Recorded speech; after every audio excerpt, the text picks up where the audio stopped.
Buonasera, buonasera, Angelo Patanè, protagonista assoluto purtroppo di è tutto vero. Angelo, No, però cioè, Ottavio devo spiegare alle Ottavio ha mie figlie? voluto rimodulare quel momento in cui tu hai raccontato questo gol che poi è finito sui social. Ottavio, sei un infame. Però Ti adoro. l'ha pensato subito dopo la partita, quindi l'ha fatto subito la partita. Immagino che anche questo farà il giro dei social. Spieghiamo che non sapevo nulla di tutto No, questo. questo non lo sapevi. Tu avevi visto che avevamo andato durante diretta Mi stadio. chiedo cosa dovrò spiegare alle mie figlie, che ormai sono cresciute, che hanno un papà Peter Pan, però Un papà Tarzan, perché la colonna sonora era il Tarzan di Sandra e Raimondo. Esatto. Fantastico. Bravissimo Ottavio. Allora. La verità è che se faccio questo lavoro è perché lo faccio con passione, lo faccio ancora come se avessi 18-19 anni.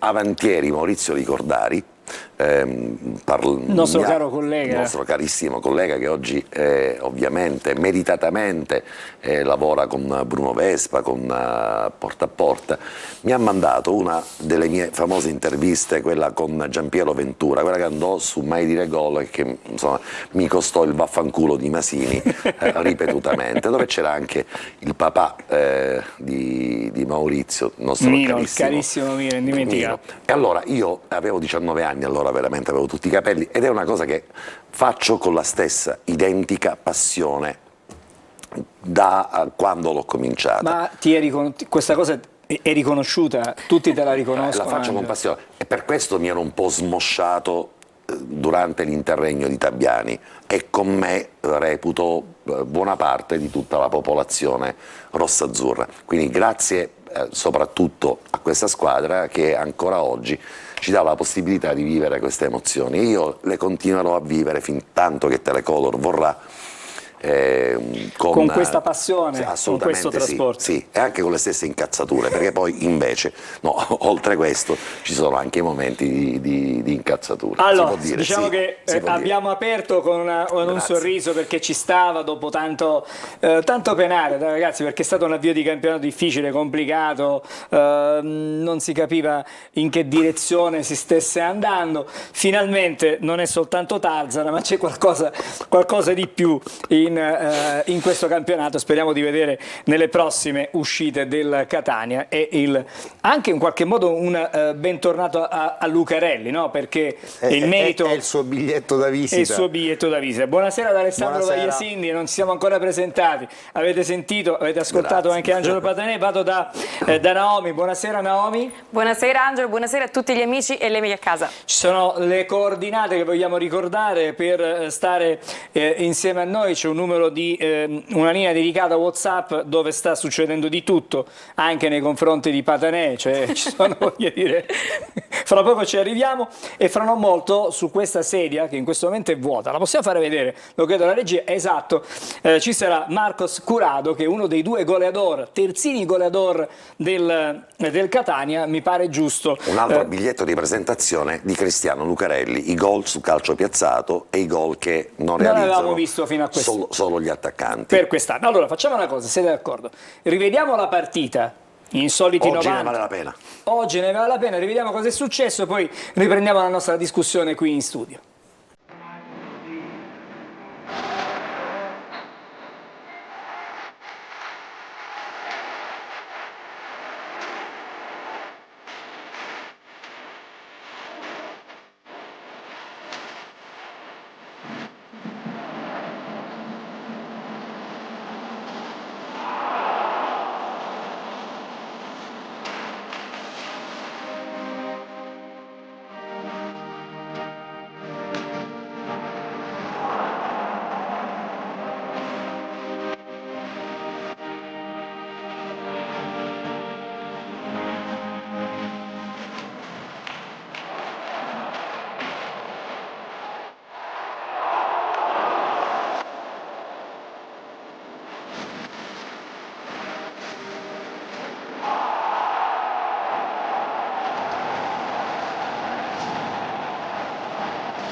Non si vedeva un Massimino così, diciamo, euforico, così entusiasmante, così travolgente dalla passata stagione. È perché la vittoria perfetta. è la Se vittoria perfetta, perché lo ha detto, pensa, anche Lucarelli, perché nell'intervista nel dopogara dice che non immaginava, lui non sognava un ritorno con un 3-0, con un risultato roboante, ma immaginava una vittoria trascinante, entusiasmante, che in qualche modo ricoinvolgesse il pubblico catanese. È finita la contestazione in praticamente 90 minuti, cioè nel senso che l'arrivo di Lucarelli ha cancellato le criticità che abbiamo respirato per 3 mesi. Perché? Perché comunque è un simbolo in cui si riconoscono i tifosi del Catania.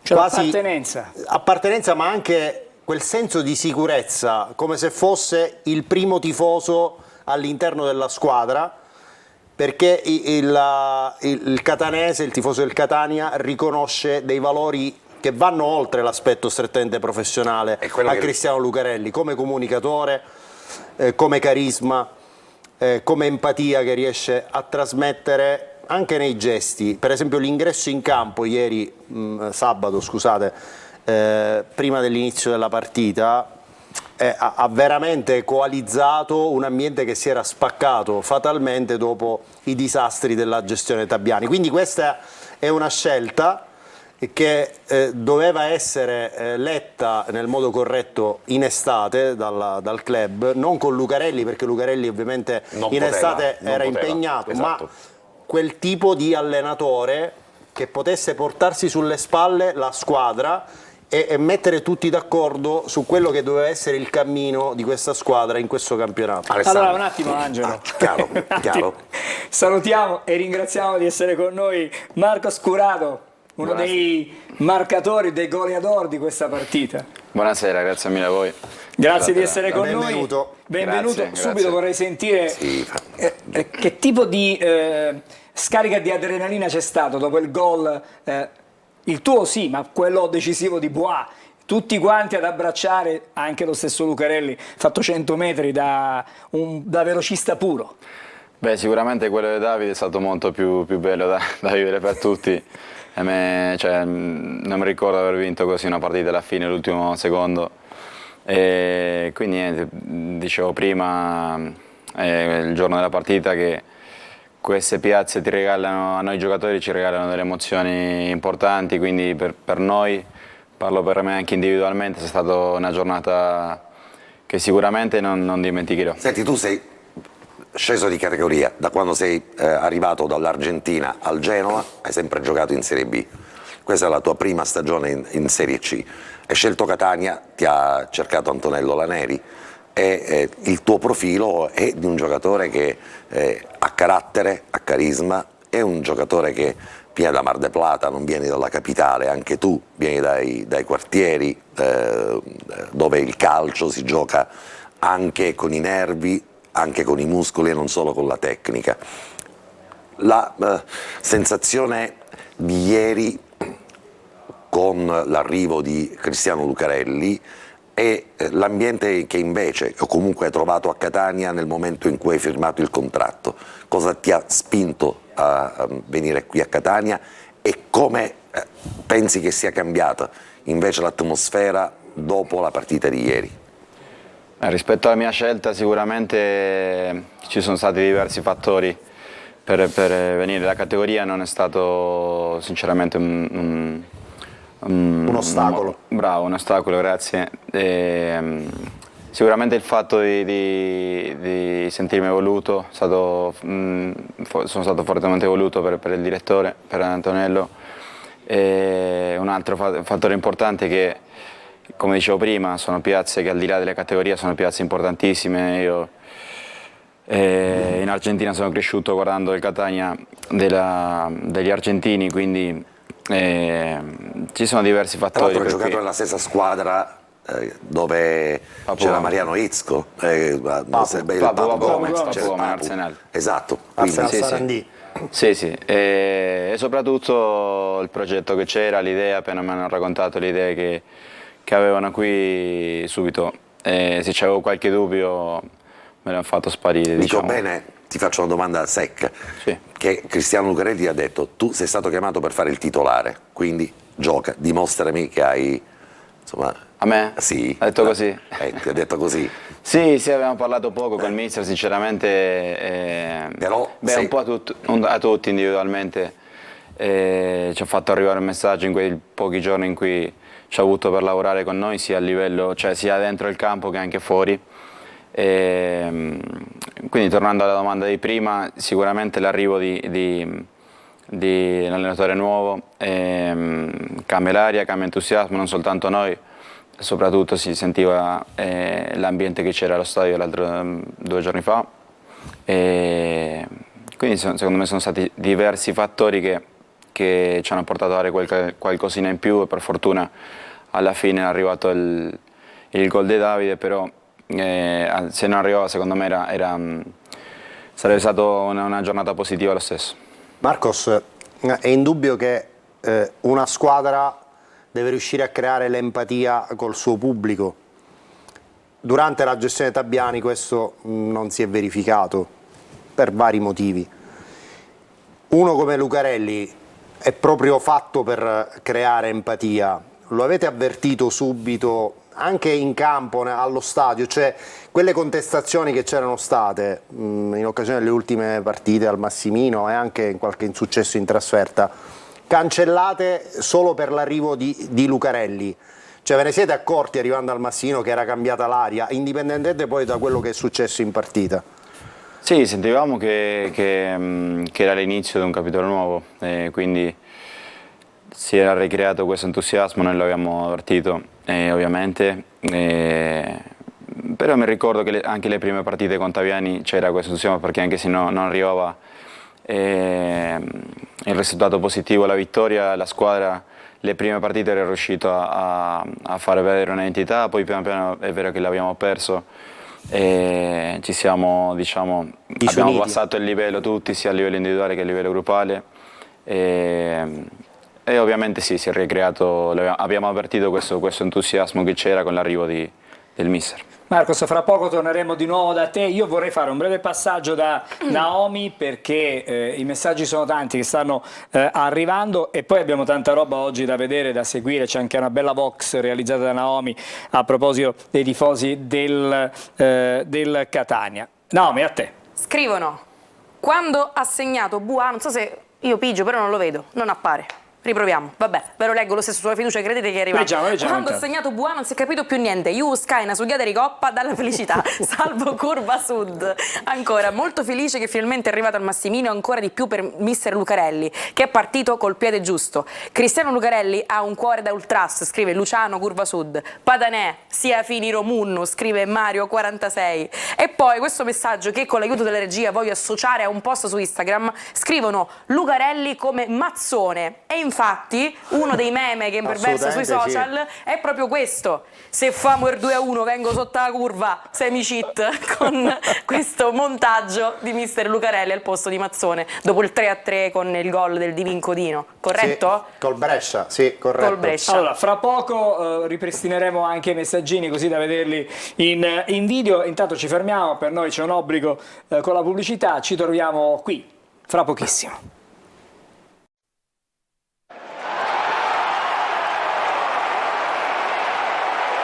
Siamo di nuovo in studio per proseguire Corner, mentre con l'occhio, noi un occhio lo diamo alla partita della nazionale, no? Un'occasione per parte fino a questo momento, Alessandro. Sì, 0-0, però partita che è iniziata, diciamo, con i ritmi alti, però noi insomma preferiamo parlare del Catania. Vediamo se possiamo fare vedere adesso i messaggi anche in video con Naomi. Ma quali, quelli di prima o altri? Ormai altri, certo.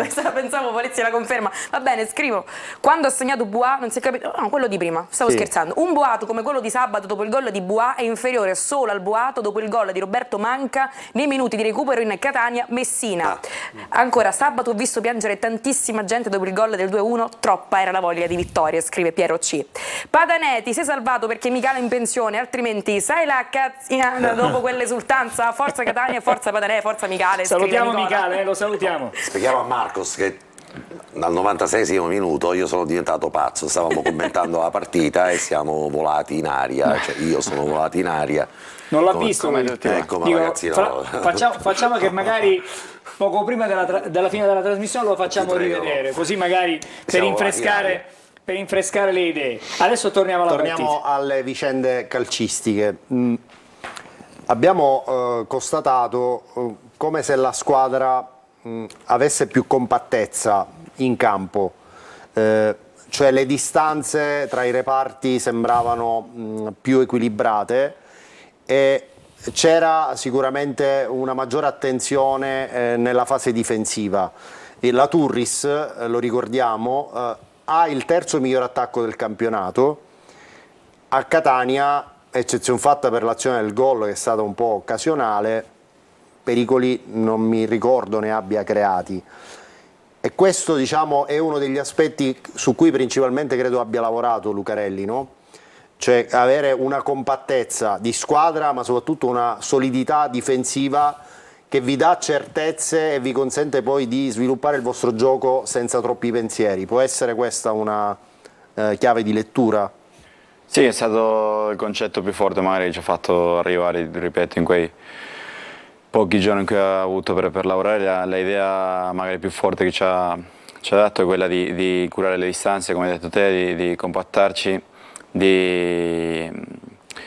niente, quello di tenere le distanze corte e cercare di non creare i buchi in mezzo al campo. Posso chiederti invece una cosa un po' più tecnica? Sì, certo. La sensazione che, anzi la certezza, è che Lucarelli abbia lavorato anche sull'inizio delle azioni, cioè sulla partenza dell'azione. Non vedevamo lanci lunghi durante il periodo Tabiani del portiere, invece tolto il play basso, un giocatore invece di riferimento a centrocampo, oltre alla linea del centrocampo, e subito cercare la verticalizzazione, indipendentemente da quello che poi è cambiato sui movimenti di alcuni di voi. Però mi sembra che questa sia stata forse la più grande novità in termini tattici, cioè rinunciare al fraseggio prolungato per linee orizzontali e cercare subito comunque l'appoggio in avanti. Sì, il concetto di prima era senza palla, con la palla, un po' l'idea, più che altro per come lavoravano loro venivano a prenderci a uomo, play su play, con noi cercavano di trovare riferimenti, quindi si creava un buco tra il play loro e i difensori, si spaccavano proprio, quindi l'idea era cercare di giocare in quello spazio lì che si creava in mezzo al campo. Ovviamente per farlo quello, con pochi tocchi, l'idea era cercare di arrivare e far male poi una volta che trovavi lo spazio lì tra le linee. Allora, abbiamo preparato, selezionando alcuni episodi della partita, i gol fondamentalmente. E dai gol che sono arrivati degli spunti sul calcio, interessantissimi. diciamo, Certo. su palla ferma, si capisce come adesso si attacchino, no, queste situazioni. Possiamo vedere Il primo gol. Il primo gol, Ecco. eccolo qui, lo vediamo, e nel replay in modo particolare si vede come Marcos vada ad attaccare proprio il Non pallone. solo, guarda accanto chi c'è. Tommaso Silvestri, cioè I i due due centrali. difensori centrali pronti lì a cercare di segnare il gol.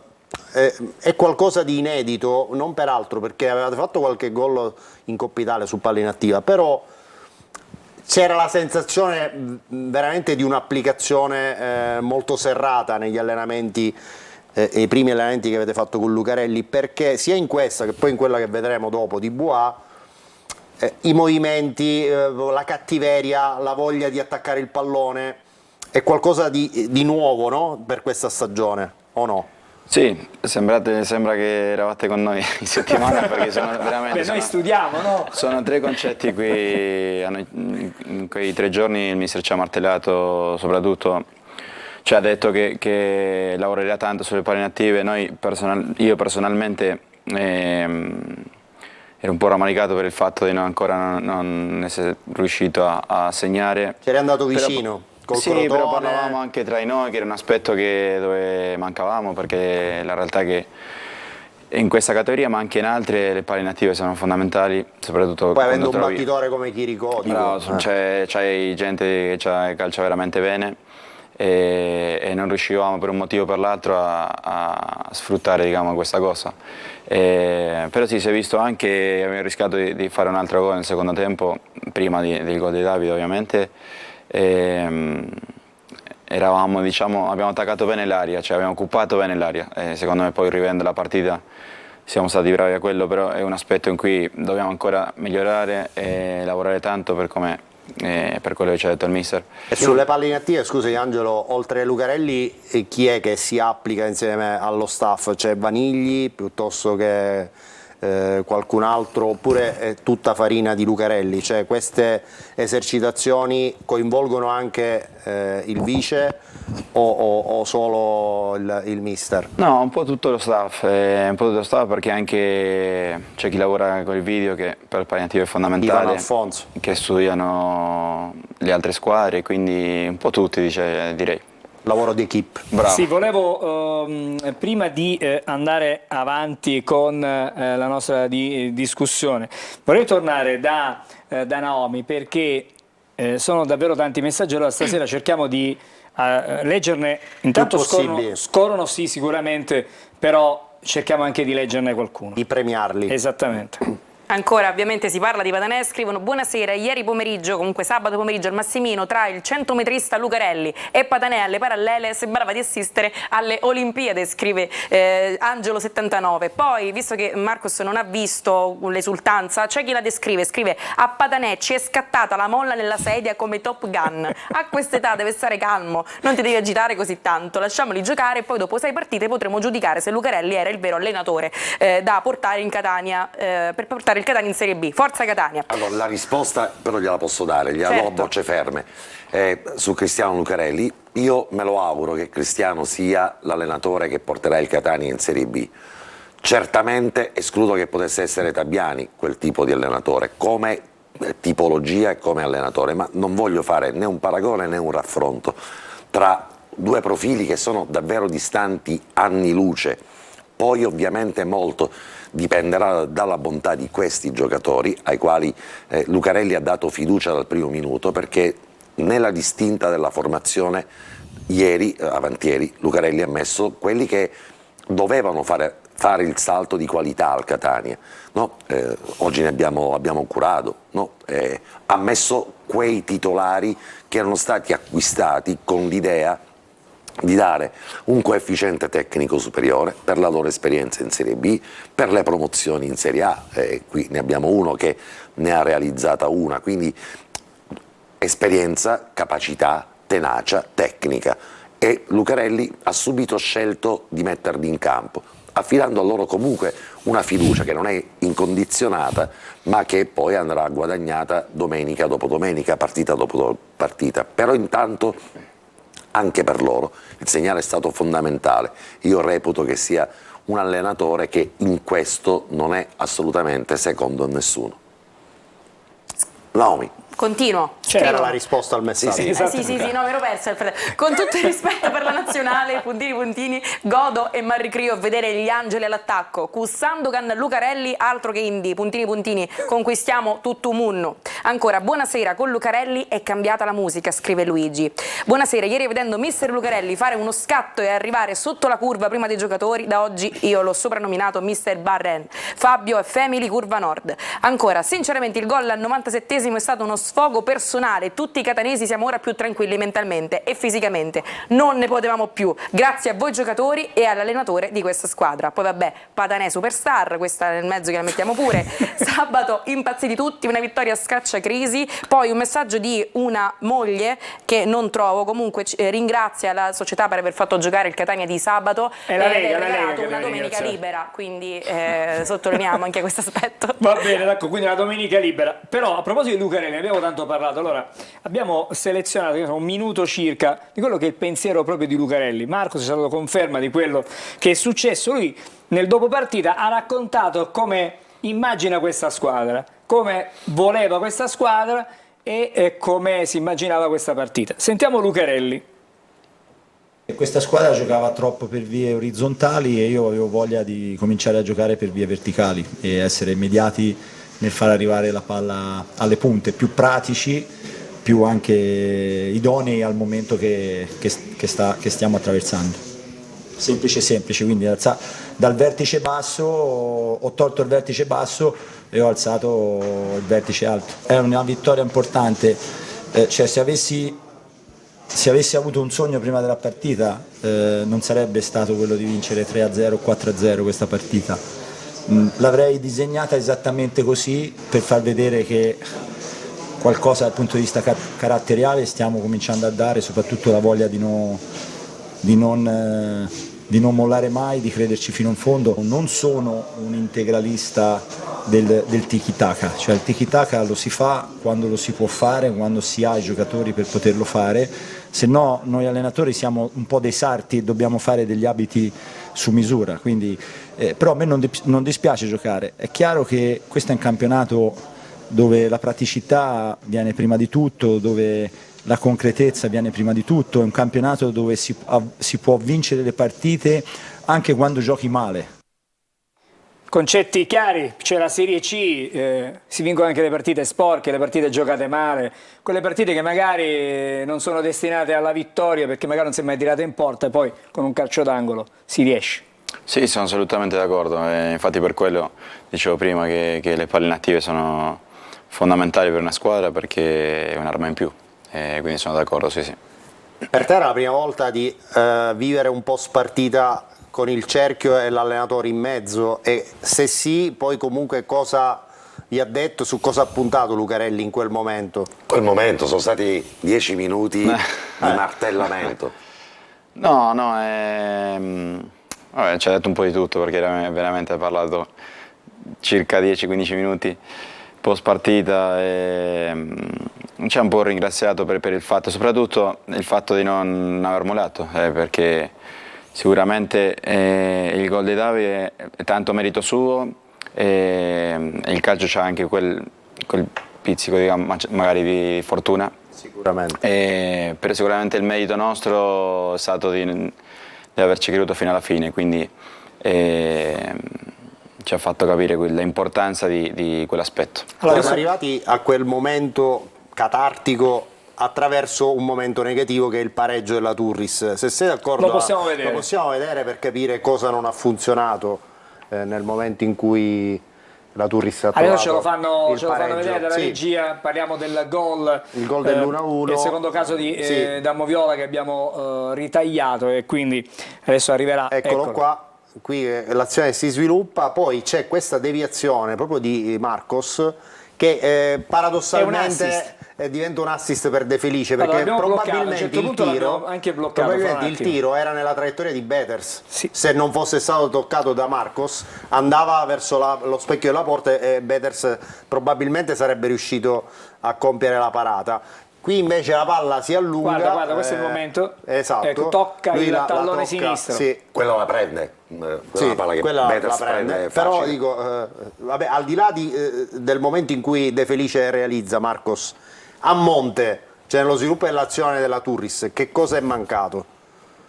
Infatti secondo me l'errore è stato nell'inizio dell'azione, cioè siamo arrivati un po' in ritardo tutti, le chiusure, compreso io, e niente, una volta che li porti in aria rischi sempre di prendere gol.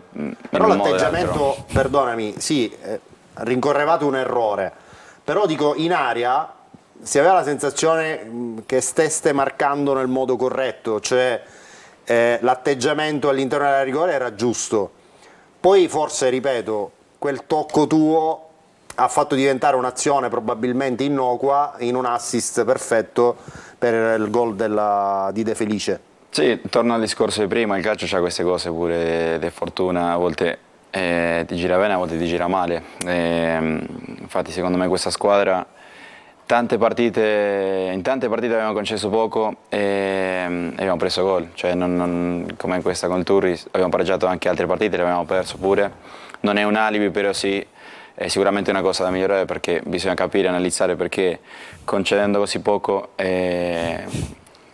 riusciamo sempre a prendere gol. Quindi Posso dire la mia, Marcos? Certo, anche se mi siamo qui sbaglio, apposta, sì. ovviamente non vivo il clima degli allenamenti, non vivo il clima della preparazione alla partita, però la sensazione chiara che abbiamo, vedendovi, avendovi visto in queste 14 partite di campionato, è il fatto che avete una preparazione atletica che al momento vi garantisce grosso modo un'ora di partita giocata, cioè voi fino a un'ora correte, fino a un'ora avete la lucidità mentale, ma soprattutto la lucidità fisica di poter gestire la partita. No? Siete primi molte volte nelle seconde palle, arrivate con i tempi giusti. Dal 60° in poi scatta una specie di orologio che invece vi porta piano piano a non avere più la stessa esuberanza fisica. Può darsi che anche in questo probabilmente dovrete migliorare tanto con la preparazione con Cristiano Lucarelli. È una sensazione che vediamo noi che guardiamo la partita e basta, o la avvertite anche voi in campo?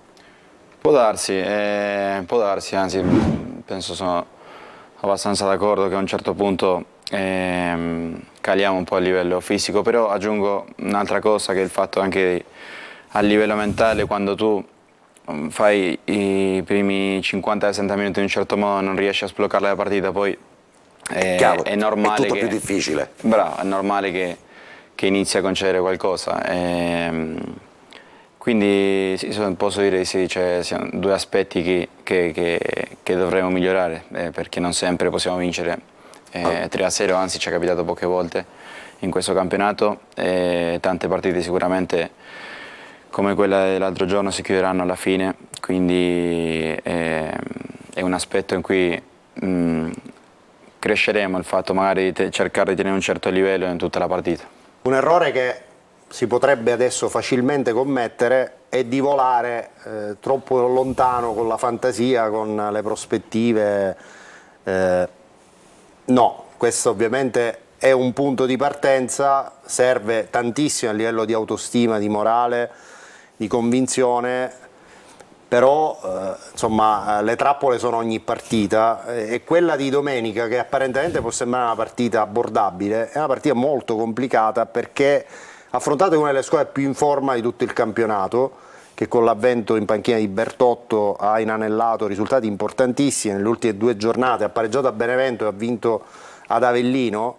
Insomma sono risultati di un certo... Facendoci una mezza cortesia, tra l'altro. Assolutamente. Possiamo vedere però, la classifica? sì, Ci siamo. esatto. Vediamo la classifica, E dico, grazie alla regia. Adesso dico l'idea probabilmente che passerà attraverso il mister a voi giocatori, mattoncino dopo mattoncino, e poi si vede magari fra 2 mesi se tutto quello che vi state dicendo troverà esplicitazione in campo, magari si potrà guardare la classifica in un altro modo, no? Sì, condivido tutto quello che hai detto, sia a livello individuale cerco di tenere una serenità sia nelle sconfitte che nelle vittorie, per magari riuscire a tenere una linea di lavoro che non sia quando si vince tutto bello e quando si perde tutto da buttare. Però condivido per il fatto che la cosa che magari ci sta mancando in questo campionato è la continuità dei risultati positivi. Non so se siamo riusciti ad avere 2 vittorie di file o no in questo campionato. Non ancora. No. Quindi adesso potrei dire che arriva la parte più difficile, diciamo, il fatto di alzare il livello e riuscire a fare questo filotto che stiamo cercando all'inizio del campionato. Marcos, 11 punti rispetto a quella classifica che stai vedendo, rispetto alla prima in classifica, la Juve Stabia, e 11 Oppure squadre. 5 punti Esatto. sulla zona play-out. Esatto, 11 punti, ma mi piace guardare a sinistra. No, in questo guardiamo momento. la classifica, è così, ok, quindi... d'accordo. Però siamo 11 punti a sinistra, La mia è una provocazione ovviamente. chiaro, e 11 squadre prima del Catania. E, conoscendo Cristiano Lucarelli, ti assicuro che vi imporrà una rincorsa una ad una alle varie squadre che in questo momento vi precedono. Che caso vuole che sia proprio il Esatto, che è Giuliano? proprio il Giuliano. Partendo da lì, passando al Cerignola, al Foggia, al Crotone. Vi sentite pronti per una rincorsa a fondo perduto? Cioè, in questo momento il campionato, qualunque allenatore alzerebbe non dico una bandiera di resa, ma direbbe intanto ho trovato la squadra così, non rincorro niente, valorizzo per l'anno prossimo. Invece conoscendo Cristiano Lucarelli, lui intanto quest'anno inizierà a crederci. Se è venuto a Catania è perché comunque pensa che quegli 11 punti e quelle 11 squadre, non dico che possono essere superate nell'immediatezza, ma anche nei playoff potrebbero essere davvero vinte e battute. Dico, Sì, c'è già iniziato a spingere su questo aspetto ovviamente, però lo stesso discorso di prima, cioè per iniziare a salire le classifiche devi vincere le partite e non puoi pensare oltre al Giuliana, cioè la realtà. Quindi io personalmente, ripeto, preferisco avere quella mentalità, non guardare ovviamente che la classifica la sappiamo, cioè, la guardiamo, però preferisco non darle tanto peso alla classifica perché la cosa più importante è la partita che arriverà domenica, sabato. Dando uno sguardo al calendario, se magari la regia Allora, chiamiamo il calendario e poi ce dobbiamo lo può chiamare. Giuliano, subito dopo il mercoledì, Marcos, la partita di Coppa Italia col Crotone, che diciamo a inizio stagione poteva essere vista diciamo come una manifestazione di contorno. Adesso con una partenza un po' complicata vi può dare un trampolino importante per arrivare in una miglior posizione nella ipotetica griglia playoff, no? La Coppa Italia. Sì. Quindi adesso la Coppa Italia ha un focus importante, cioè la iniziate a sentire come un impegno, un evento molto importante. Sì, in realtà è sempre stata così, ovviamente che naturalmente in questa situazione la Coppa Italia, come dici te, magari da fuori gli si dà più importanza, internamente noi sapevamo che c'avevamo la rosa per cercare di vincere tutti e due i campionati, sia Coppa Italia che il campionato di Serie C. Però magari è un aspetto che si vede più da fuori, cioè il fatto di darle più importanza. Internamente la Coppa Italia per noi è sempre stata importante e cercheremo di arrivare fino in fondo anche in questo campionato. Allora, vediamo adesso un'altra cosa molto carina che ha preparato stavolta Naomi. Stamattina è stata in giro per la città, ha cercato di sentire gli umori, che tipo di feedback ci sono dopo la vittoria di sabato contro la Turris. Allora, vediamo la box e poi rientreremo brevemente in studio per un breve passaggio ancora con i messaggi. Arriva al 97esimo minuto il gol della vittoria contro la Turris.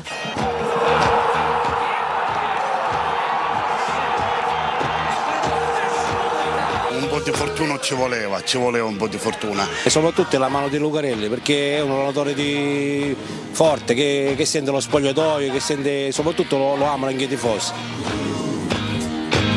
Sì, mi piace il Catania. Lo vedo un allenatore da Serie B e da Serie C, ci vuole più massiccio. Questo Lucarelli ci piace? Certo che ci piace, è normale. Ha fatto un gol anche formidabile. Dici il gol di Bois?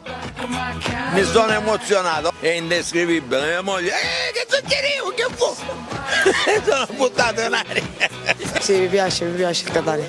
Dall'esultanza che ha fatto l'ultima partita si può dire che è uno di noi. Per me Lucarelli è una minestra riscaldata. Nel mio cuore volevo che veniva lui. Preferivo come allenatore perché è un allenatore forte. In qualunque momento lui canta noi siamo solo, tu il calcio, lui il Catania ce l'ha qua.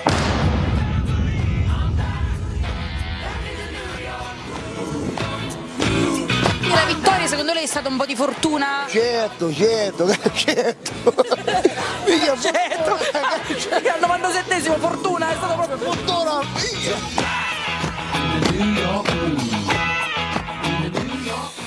La fortuna aiuta gli audaci in qualche modo, il Catania ci ha creduto, è andato avanti e poi ha posso segnato posso dire una cosa breve controtendenza? Ma breve. Secondo me non è stata fortuna, quello è un gol cercato, quello è un gol voluto. Fortuna è quello che vince il Superenalotto, no, alla lotteria con 3 euro, quella è una botta di fortuna. Ma sai cosa, Angelo? La fortuna, se mi passi la provocazione, è che l'arbitro ha fatto battere il calcio d'angolo. Ed è esatto. Che non era una cosa così scontata, perché eravamo 96 e 40. Sì, sapevo.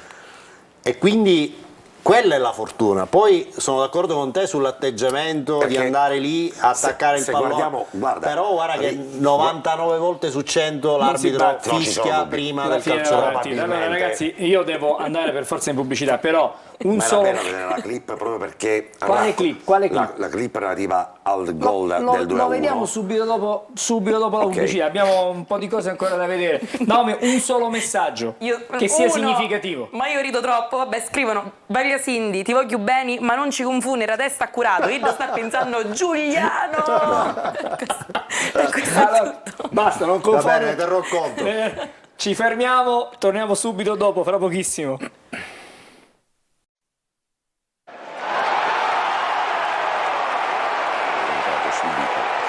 Ripartiamo allora di nuovo insieme. La clip del intanto ripartiamo dalla clip del gol decisivo. Ha ragione Alessandro che l'arbitro al 99% delle volte quel calcio d'angolo non lo fischia, la partita è finita col pallone messo fuori, ma l'arbitro durante tutta quanto i 5 minuti di recupero aveva considerato, lo dicevamo ripetutamente in diretta. Intanto i 5 minuti sono partiti da quando il giocatore del Turris si è ripreso dal presunto infortunio, da lì sono partiti i 5 minuti e poi forse nei 5 minuti ci sono state altre interruzioni che l'arbitro ha valutato per consentire di battere il calcio d'angolo. È fortuna che batta il calcio d'angolo. Vorrei capire da Marcos se più o meno è corretta questa ricostruzione del recupero e la possibilità appunto di aver battuto il calcio d'angolo. Sì, è corretta, cioè, io quando parlavo magari di fortuna sono d'accordo con te, ovviamente il merito ci sta sempre, sia quando si fa gol e quando si prende gol. Torniamo al discorso dei gol che abbiamo preso l'altro giorno, cioè è vero che c'è stato un po' di sfortuna, però anche errori da parte nostra, quello è ovvio. Però magari altre volte abbiamo attaccato bene l'aria, abbiamo colpito bene, abbiamo preso il palo, abbiamo preso la traversa, quindi per fortuna questa volta questo per fortuna, ma anche perché guardate i movimenti che succedono all'interno. Vediamo il gol decisivo. Perché calcio d'angolo battuto come al solito perfettamente, stavolta i calci d'angoli. Però guardate quei tre, guardate verso la parte sinistra del schermo il movimento di Silvestri, Zanellato e Sarao, che creano lo spazio perché si portano tutti e due, guardate, mezza difesa. Guarda, Silvestri, Zanellato e Sarao. 3 giocatori sono via. Allargano la difesa le maglie, il portiere sbaglia perché è chiaro che resta nella terra di nessuno, però qui è bravissimo Bois perché non è facile quella torsione, Marcos. Cioè è comunque devi riuscire proprio a metterla lì se vuoi fare il gol. La rabbia e tutta la preparazione, soprattutto per un difensore. E soprattutto all'ultimo minuto, all'ultimo secondo della partita, sapevamo che era l'ultima palla, quindi avere la lucidità, scusate, di colpire in quel modo è bravura sua. Però anche, lo dicevo prima, in tutta la partita abbiamo attaccato molto bene l'aria, abbiamo occupato molto bene il primo palo, anche il secondo palo come dicevate voi, quindi torno a dire che ovviamente è merito di tutti. Se fermiamo l'azione in questo momento, vedete che ci sono... Guarda in alto il cronometro, Angelo, 96 e 19, quando parte il calcio d'angolo è 96 e 19. Ora quando parte, esatto. Qui. Qua. 96 e 19. Siamo 1 minuto e 20 fuori dal recupero dei 5. Ci sta tutto perché ancora nel recupero dei 5 un minuto abbondante si era perso. Però in questa immagine vediamo che ci sono 3 giocatori che attaccano il primo palo del Catania, 3 che invece si trovano tutti a sinistra. Questa è una cosa che non avevamo visto. E questa è una cosa che sicuramente non è inventare l'acqua calda, però è ci devi lavorare. Un sistema che ti porta 3 giocatori a ridosso e da lì sbuca Bois, perché 2 sono 7 in area, 7 giocatori. Ma se osservate, Bois quando entra in area di rigore, vedi, ha un contatto con un difensore e lo un pochettino allontana, il contatto fisico, insomma, lo vince lui. E poi al limite ci sono piazzati Zammarini e Deli pronti per un'eventuale respinta per una battuta dal limite. Guarda Zammarini, guarda lì, lo vedi? Sì. Cioè è un modo corretto è stata studiata. Sì. Io vorrei chiedere a Marcos, scusami, qua abbiamo visto una situazione diciamo da palla inattiva a favore. Sulle palle inattive contro, cosa è cambiato nel tipo di marcatura da Tabiani a Lucarelli? È cambiata qualcosa e se sì che cosa? No, poco e niente, perché ne abbiamo parlato prima della partita, noi ci trovavamo bene in quel modo, finendo a zona. quindi a livello difensivo è cambiato poco, direi praticamente nulla. Rimane la difesa zona sul... non lo so, non te lo so dire, si rimarrà almeno per questa partita, è rimasta sempre a zona. È un sistema che voi adottate, insomma, riuscite a lavorarci bene sulle secondo me sì, si sta lavorando bene, si può fare sempre meglio, però si sta lavorando bene, sì. Vorrei tornare di nuovo da Naomi perché vorrei sentire altri messaggi e poi c'è una schermata parleremo di Lucarelli. Sì. Questa sera mi sto divertendo tantissimo con questi messaggi. Beata Scrivono: ho sentito Curado che ha detto calano di fisico. Non c'è neppo bema, a Catania ti faccio mangiare 2 fette di carne di cavallo e voli in campo. Non so quale sia il livello di siciliano di Marcos, traducete eventualmente. Una delle tradizioni degli argentini catanesi, poi te le racconteremo durante la pubblicità. Scrivono: nel calcio d'angolo mi rivolgo al vicino e gli dico: se esiste un dio del calcio, una volta dobbiamo segnare a tempo scaduto, mi sono ritrovato 2 file sotto. Curado, scrivono ancora, vabbè, a onor di cronaca leggo: Curado è bravo, bello Caruso, un armadio a 4 stagioni, un bacio da Salvatrice. A grande richiesta, perché questa trasmissione dura poco? Piacerebbe che durasse 3-4 ore con la vostra squisita compagnia. Forza Catania 130 Special. Ancora, buonasera, purtroppo con la maggior parte delle squadre che stanno ai primi posti abbiamo perso gli scontri in casa e dovremo affrontarle fuori casa. Non ci neppo Bema, come dice prima, adesso abbiamo Lucarelli, quindi la situazione potrebbe cambiare. Non iniziamo con facili entusiasmi, questo è solo un piccolo passo, dopo 3 vittorie parliamo di rimonta, io ci credo, scrive Max Eliotro. La vera sorpresa del campionato è il Picerno, scrive Roberto. È vero. Patanè esulta al gol del Catania all'ultimo minuto come se avesse vinto alla lotteria, in questo caso forse è meglio dire al bingo, no? Probabilmente. Brava Naomi. Allora, vediamo questa... e la Curva Nord che hanno fatto questo striscione, il titolo più bello del Massimino. Possiamo vedere a questo punto la schermata che abbiamo preparato con Lucarelli? Andiamo da Naomi. Naomi, ce l'hai tu? La schermata sì, la vedremo anche apparire nel frattempo in sovraimpressione. I subentri di Lucarelli. In particolar modo nella sua stagione carriera da allenatore. 2012-2013 Serie C girone B contro il Lecce, lui allenava il Viareggio, ha perso 3-0, mentre in Coppa Italia Serie C stagione 2016-2017 allenava il Messina contro la Vibonese, ha vinto 2-0. 2019-2020 allenava il Catania contro il Bisceglie, pareggio 1-1 in Serie C girone C. Serie B stagione 2022-2023 allena la Ternana contro il Palermo, pareggio 0-0. Naomi, perdonami proprio per sottolineare che a Terni 22-23 iniziò lui, poi arrivò Andreazzoli, a febbraio andò via Andreazzoli e tornò Lucarelli, quindi lo consideriamo un subentro, ma in realtà aveva iniziato lui la stagione. Continuiamo. E poi si profila come uno dei migliori subentri nella carriera di Lucarelli quello con il Catania contro la Turris 2-1 2023-24 Serie C girone C. Allora, abbiamo ricostruito, che cosa possiamo fare? Un bilancio di questi subentri, Alessandro? In genere credo che sia un allenatore che proprio sulla partita d'inizio non trova subito la quadra, è successo anche all'inizio del campionato 17-18, conclusosi poi con la semifinale playoff con il Siena. Mi ricordo le prime 3 giornate il Catania stentava, quindi è comunque un allenatore che sicuramente poi negli anni ha affinato alcuni aspetti del suo bagaglio professionale, magari alcuni anni fa ancora era un allenatore in via di formazione. Ora credo che Lucarelli, con questa parentesi che inizia a Terni, che lo porta con una promozione al suon di punti e di record dalla C alla B, e poi sta 2 anni in Serie B, io credo che oggi stia vivendo la sua maturità da un punto di vista professionale, e quindi è un allenatore che secondo me ha maturato delle conoscenze che lo faranno apprezzare ancora di più in questa nuova avventura a Catania. Nelle 2 fasi precedenti, no? È già un cambiamento di Cristiano Lucarelli c'era tra il primo Lucarelli arrivato a Catania, Lucarelli lo conobbe Pietro Lo Monaco e lo vide allenare proprio a Messina, era uno di quei subentri a cui facevamo riferimento.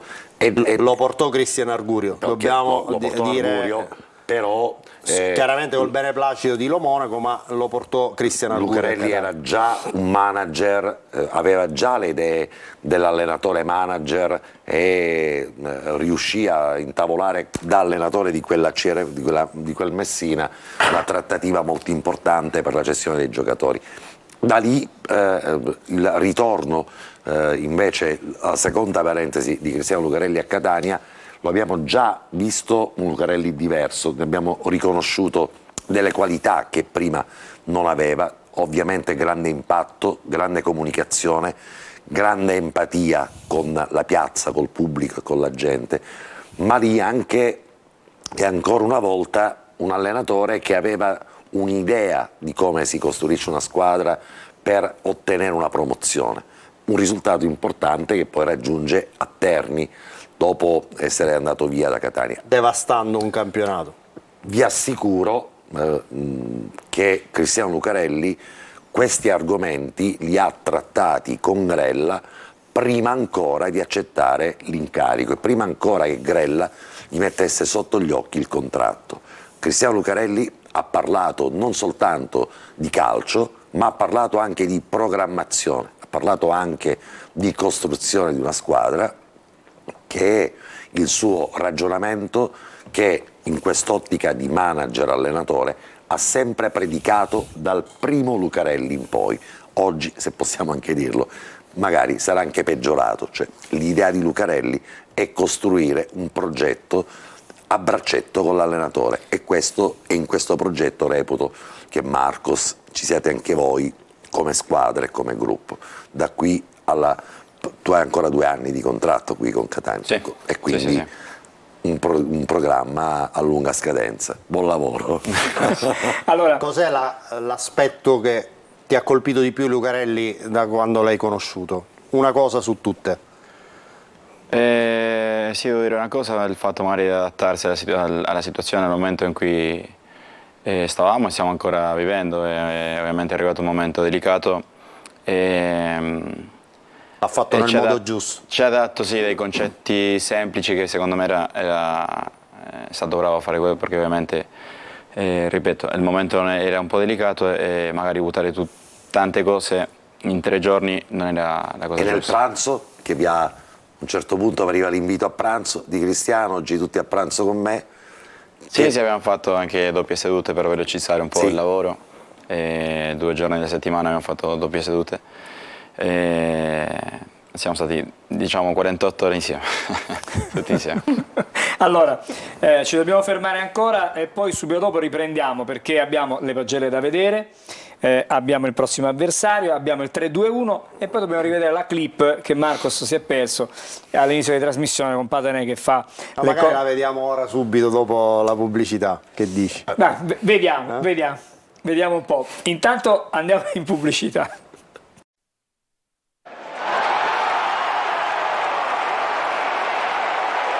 Siamo dentro all'ultimo segmento di Corner per questo lunedì e allora rivediamola con chiaramente il benestare della regia. Mi vergogno questa clip di entusiasmo.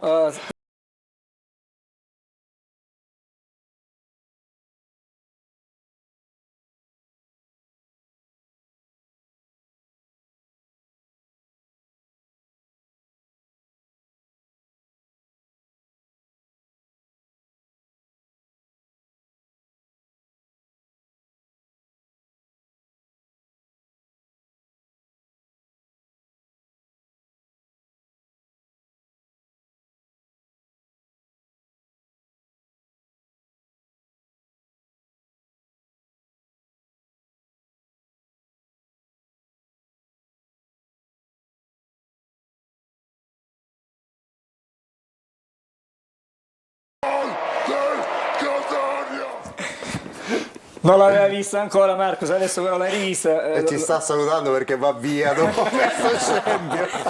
Posso leggere un messaggio a proposito? Leggilo subito. Grande Patanè, sul gol mi sei sembrato Yuri Keiki, a momenti sfasciavi il tavolo della tribuna A, scrive Corrado Mi 67. dispiace per gli addetti allo stadio che sono stati gli ingegneri, ma vi posso assicurare che tutto regge alla perfezione perché ci siamo proprio appesi Un a crash quello. test. Esatto, un crash test pazzesco.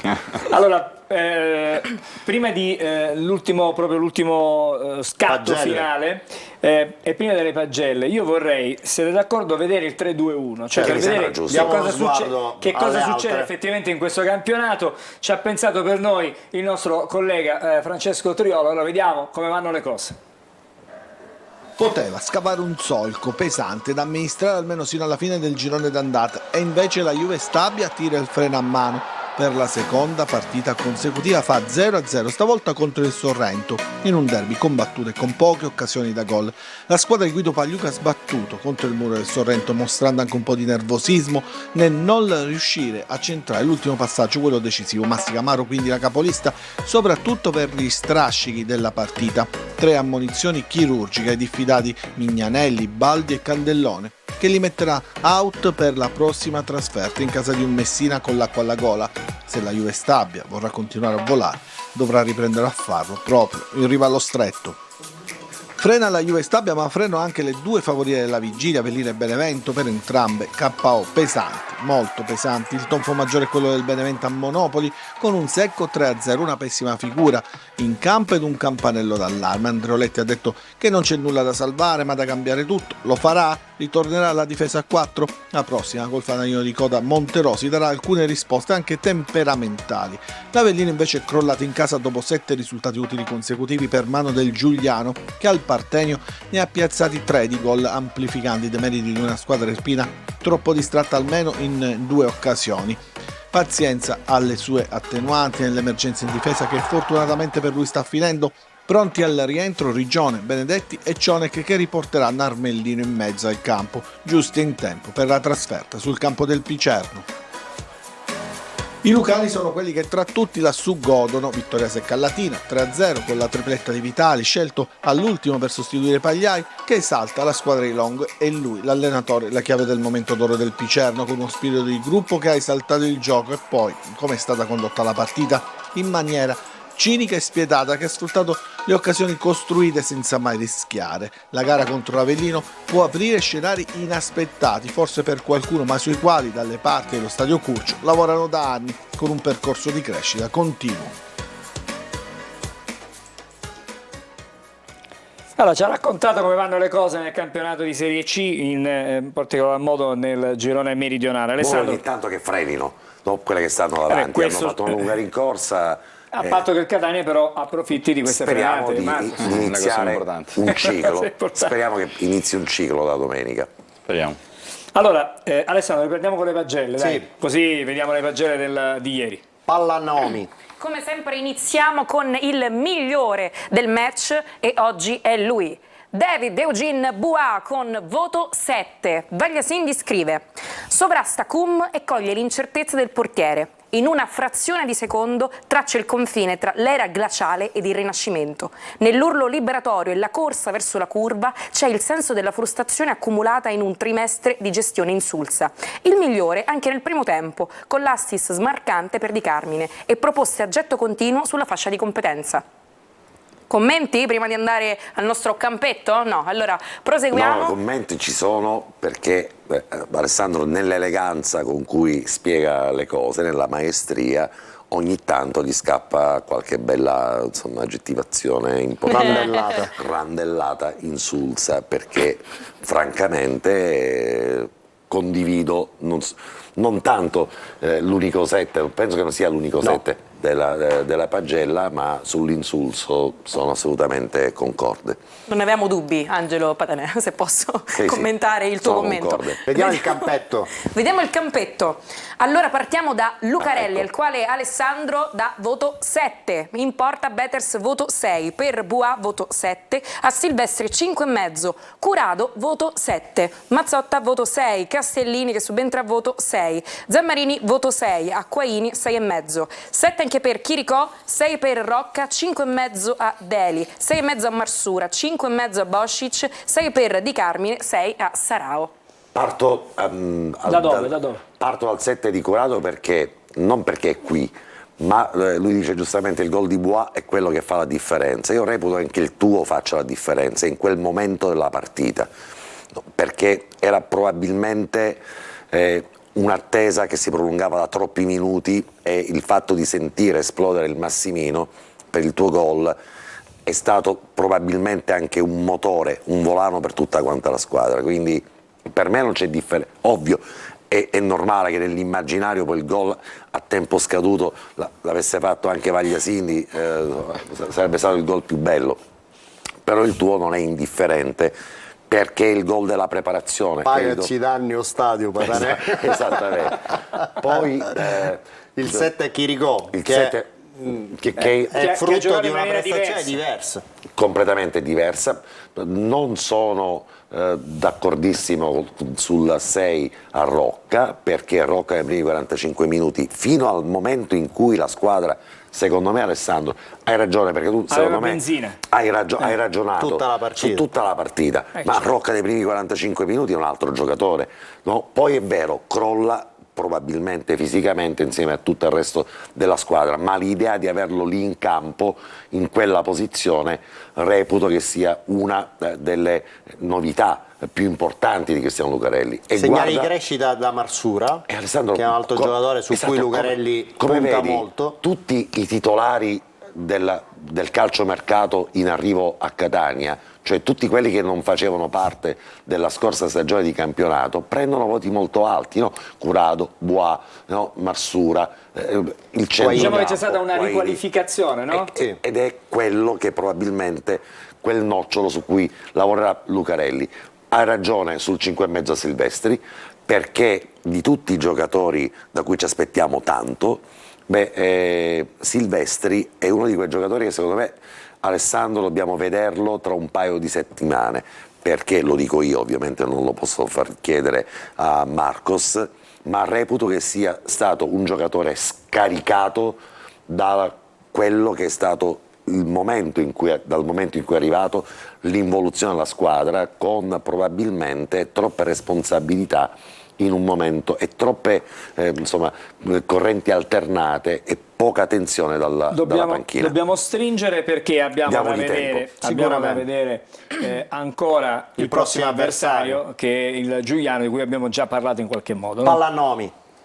Parla Naomi, che vi legge appunto quelli che sono i risultati portati a casa dal Giuliano nelle partite di campionato, partendo con la prima partita disputata contro il Sorrento, una vittoria per 1-0. Parliamo di partite in casa, ovviamente. Partite in casa. Per quanto riguarda invece la partita contro la Juve Stabia, pareggia per 0-0, Giuliano Latina 0-3, vince contro il Taranto 2-1, pareggia col Potenza 0-0, perde contro il Crotone per 1-2, vince contro il Brindisi per 3-0. Poi un dato sensibile e importante è quello per cui il Giuliano ha conquistato 10 punti nelle ultime 4 gare di campionato. Allora. E attenzione ai marcatori, perché tra questi ieri ho visto Avellino Giuliano, c'è questo ragazzo Ciuferri che ha dei colpi importanti, un 2004 mancino, movenze come un piccolo Dybala, per capire che tipo di giocate ha, che frequenze ha.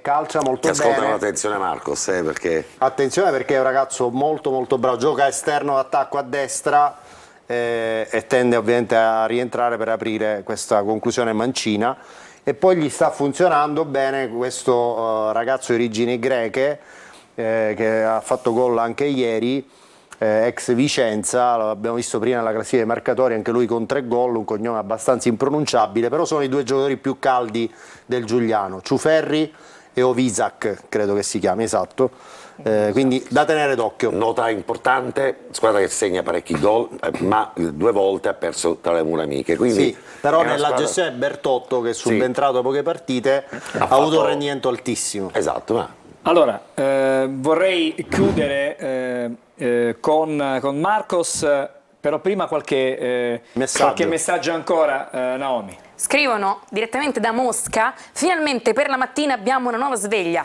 l'urlo di Patanè. Forza Catania da Mosca. Beh, Beh, effettivamente ha un senso. La potrebbero usare anche come suoneria del telefonino. Potrebbe Questo- essere un'idea. Anche messa nei tir, no, durante i sorpassi in autostrada, ma non starebbe. Sentiamo qualche altro messaggio, dai. Ancora, buonasera, credo che questa squadra abbia un potenziale ancora non espresso, spero che Lucarelli riesca a creare il giocattolo per andare in B, ancora nulla è perduto, scrive Giuseppe74. Quello che fa Patanè lo può capire solo chi come lui ha respirato campi in terra battuta ed è più di 30 anni, ecco nel Catania. Questo un po', Significa che sono diventato vecchio anche un po' rincoglionito, però va bene uguale. Signori, mancava poco che scavalcasse le barriere di protezione, da defibrillatore bravo ci vuole passione, andiamo a vincere a Giuliano, forza Catania, Mario Sciuti. Hai capito, Marcos, quanta energia ha questa città? Tu hai girato piazze importanti, hai fatto tanti anni di Serie B, però l'ultima nota te la vorrei, è un'idea. Qui i tuoi amici argentini, i tuoi colleghi argentini che sono venuti qua hanno colonizzato Catania, si sono trovati così bene perché hanno visto uno spicchio di Argentina nel calore, no? Nel modo di approcciarsi. Questa è una città che tra i dilettanti l'anno scorso ha fatto 15.000, 14.000, 17.000 spettatori e quest'anno non aspetta altro che essere accompagnata da voi in un progetto che ci faccia ritornare, non dico ai tempi importanti di Maxi Lopez, del Pitu Barrientos o di tutta Stringi, quella va bene, catena. abbiamo 40 secondi. Hai ragione. Ti auguro buon lavoro, Marcos, perché questa è una città che ti può dare grandi soddisfazioni. Allora sentiamo la voce di Marcos proprio su queste Sì. tue considerazioni. Grazie mille, veramente. Sì, allora mi avevano raccontato qualcosa prima di arrivare qui a Catania, però finché non sei qui e lo vivi non ti rendi conto della dimensione di questa piazza, ovviamente. Quindi personalmente sono molto contento di essere qua, perché ovviamente come calciatore è bello vivere certe emozioni e non tutte le piazze te le danno, Te ovviamente. lo farà raccontare Angelo Scaltriti, no? Che Posso lui fare una- conosce tutti i retroscena degli argentini. Posso fare una domanda al volo? Certo. Quanto è importante il fatto che siate tornati a Catania anche per allenarvi? E come avete trovato il Cibalino? Cioè, come fondocampo, come spazio per gli allenamenti? Che considerazioni? Sicuramente è una condizione molto migliore per allenarsi, non è un lamento, anzi vorrei dire anche questo, però il fatto di essere a Catania, di allenarti in un campo d'erba, sono altre condizioni, quindi Ma anche sentite di più la città in qualche modo? Assolutamente sì. Casa è sempre Ripeto, casa, sei avere una proprio- casa è importante. Sei proprio allo stadio, quindi essere tutti i giorni lì, vivere lo stadio tutti i giorni ovviamente è un'altra cosa. Due considerazioni prima di chiudere. Intanto ringraziamento scrivono ai tifosi del Borussia Dortmund che hanno esposto la bandiera, diciamo c'era una bandiera Borussia in C'è curva questo sud. gemellaggio. C'è questo gemellaggio e poi qualcuno ti vorrebbe come osservatore del Catania, magari lanciamo la proposta Alessandro, a Grella, magari che a ne so, tutti- a potrebbe tutti- essere questa. il Hai problema una è pillolina tu per chiudere perché abbiamo... Non sono all'altezza, Non mi sono basta quello che all'altezza. faccio. Dai. Scrivono: "I volessi vincere tutti così, mi è uscito il cuore dal petto dall'emozione e mi passano tutti i ruluri". Stefania, Catania, 46. Beh, grazie a Naomi per essere stata con noi. Grazie a voi. Grazie ad Alessandro Vagliasini, grazie ad Angelo Patanè. Buona serata a tutti, grazie a voi, grazie a Marcos. Permettetemi di ringraziare Marcos chiaramente per essere stato questa sera con noi, ti aspettiamo magari per fare un bilancio più avanti di cose positive. Ora Grazie vediamo mille a tutti voi. i numeri degli argentini che abbiamo, Senz'altro. così si può mettere in Benissimo. contatto. Quando volete, Grazie a Piacere. tutti, una buona serata e ci rivediamo con Corner la prossima settimana, lunedì.